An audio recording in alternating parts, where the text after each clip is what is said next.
Nandito ko ngayon sa isa sa mga historical places ng Malabon, Tindajeros. At ito ang Cosmos Bottling Corporation. Ito ay isang manufacturer at distributor ng mga soft drinks kagaya ng Sarsaparilla o Sarsi, Pop Cola, Diet Sarsi, Cheers Lemon at Jazz. Ang gusaling ito ay itinayo noong 1945 bilang unang cola bottler ng Pilipinas. At ito ay pagmamayari ni Wong Ning o ng Wong family. At nang pumanaw siya, ito ay pinagpatuloy ng isa sa kanyang anak na si Henry Wong. Ang Cosmos Bottling na ito ay humigit 4 na beses ng papalit-palit ng may-ari. Ipinagbili ito sa Republic Flour Mills Inc.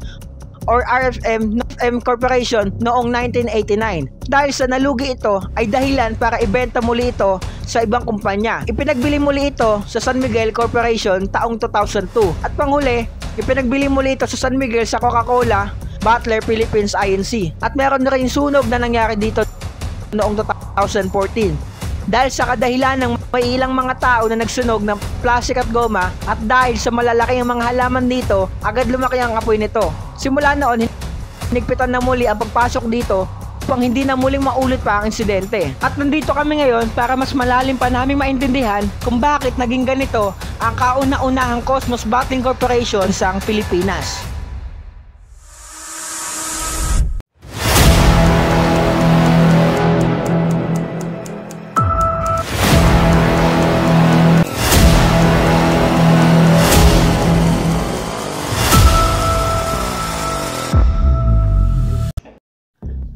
Ang mahirap pa dito guys, kailangan mong umakyat sa bakod para lang makaakyat sa second floor.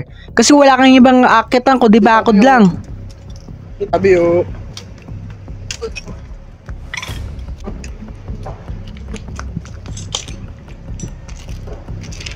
Nakakatakot pa dito. Hindi naman siya nakakatakot pre kasi solid nga. Kita mo ito paligid. Ayun sila. Ito lang.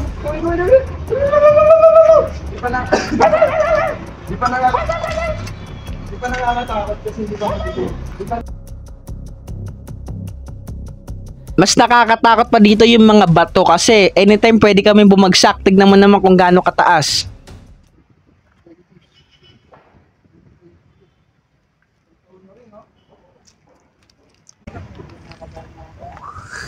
Sa kinakabahan na mamaya lumusot tayo. Biglang may bubulaga sa amin. Ayan guys, nakakatakot medyo yung itsura niya. Pero dahil painting yan, ayos lang yan. And yun, banda din sa may CR, pagkapasok, biglang sumakit yung tiyan ko.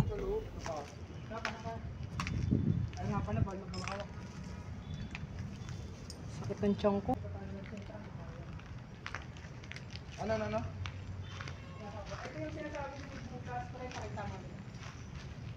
Sabi dito may butas daw. Butas. Hindi ko alam guys kung bakit may ganito sa lugar na to. So ewan ko kung babaan ba to ng mga tao o ito yung isang tangke na lalagyan. Di namin alam kasi napakaklaro niya. Isa lang siyang bilog na papunta pababa. Ayun lang.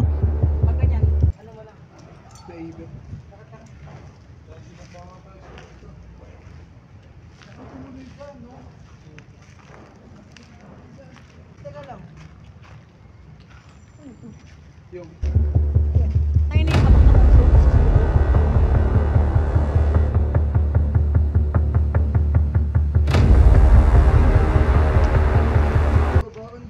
saan tayo bababa? Pa, may mga naiwan pang ano, paita mo to. Ito. May ano po. Ito. Sunog ka ata kayo, sunog yan. Siguro mga nagtatrabaho rito. May sumitsit sa atin.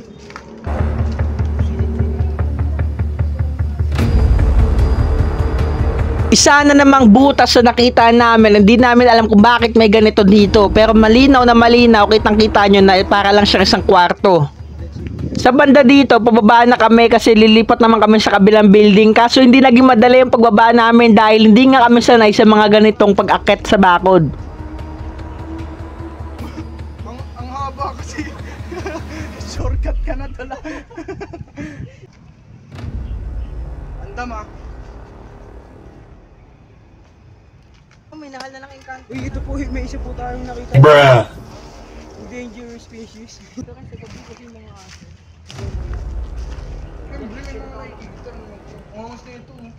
Biyak pa nga yung iba eh.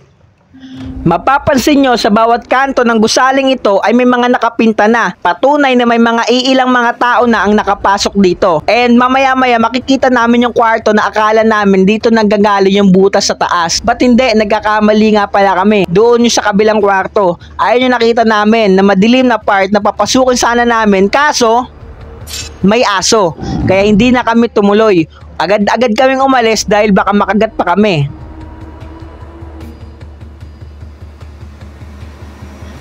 Sa likod ng gusali na pinasok namin kanina, ito ang nadatnan namin. Napakadami ng mga tinapon na basura, pero hindi naman sila mababaho. So matotal, kakatapon lang ng mga ito.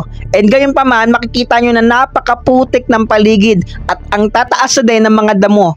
Kaya naman, itong gusali na to, kahit na pinipigilan kami sa damo, papasukin pa rin namin yan sa tulong ng aming tropang si Ronquillo. Siya ang nauna sa amin dahil siya daw ang pinakamatapang sa aming lahat. Kaya hinayaan na namin siya maunang pumasok at kami susunod sa kanya.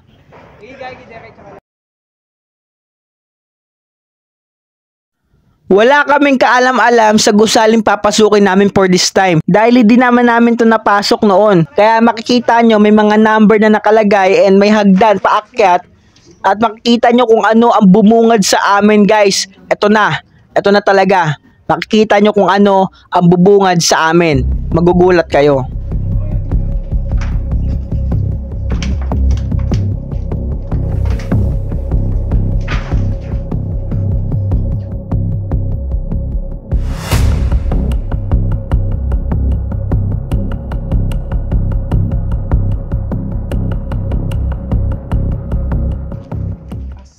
Isang liblib at madilim na lugar ang pinasok namin. Makikita nyo na puro basag na ang mga salamin dito, pati sa mga tiles basag-basag na din. Kitang-kita dito yung lugar sa likod na pinasok namin kanina. Kaya makikita nyo na talagang liblib ang lugar na to. At ito pa ang isa sa mga nakakatakot na pinuntahan namin.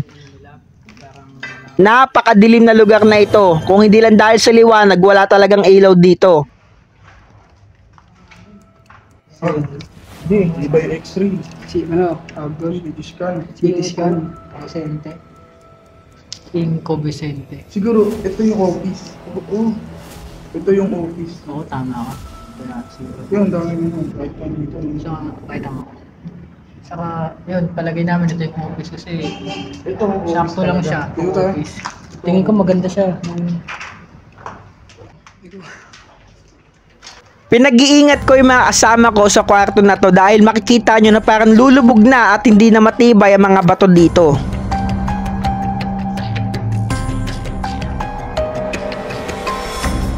Dito dito ginagawa yung ano. Ito parang office din siya kasi ang ganda ng pagkalagay niya, di ba? Kitang-kita mo itong lugar. Nahulog. Ba't may nahulog?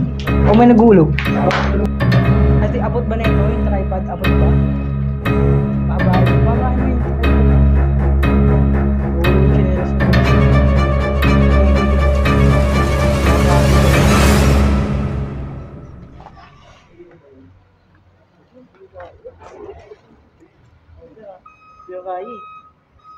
Hindi kaya?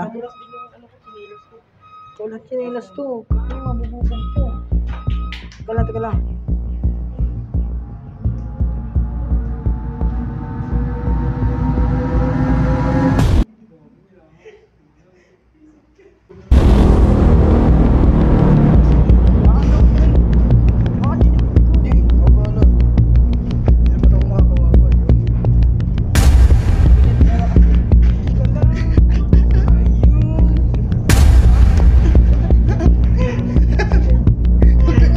Uy, huwag ka magbiro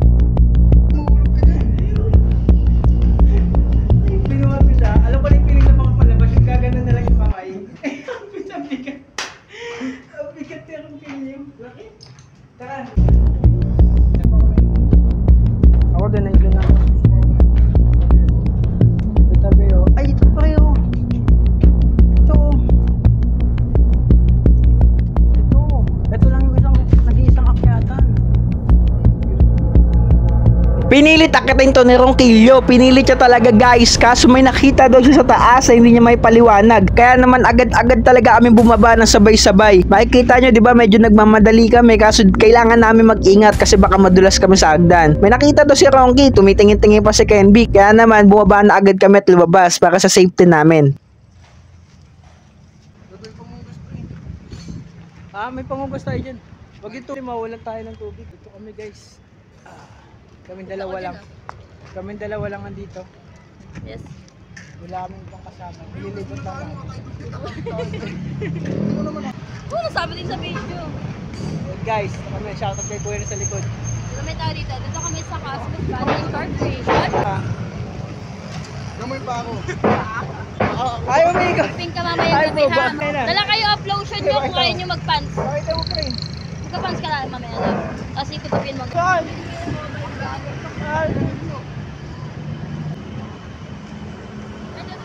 Guys. Nga pala, bago kami pumasok sa lugar na ito ay nagpaalam kami at effectively pinayagan nila kami. Sino po si Query? Ikaw po yan. Sige. So ngayon guys, may negative lang na nangyari. Yun nga, totoo naman, private property to. Pwede kami makulong kung sakali sumuway kami. Kaya ngayon, di man natuloy yung vlog na overnight. Pero alam ko may mas magandang plano kung bakit nangyayari to. Diba? Yun lang. So yun lang. And salamat sa panonood. See you next week. Bibenta mo na iba't ibang gamit sa halagang 5 piso. Di ako sumusama, dali na piling mo na ako. Grabe guys, kakaiba itong gagawin namin ngayon. Siya. Bossing, alam niyo na gagawin na.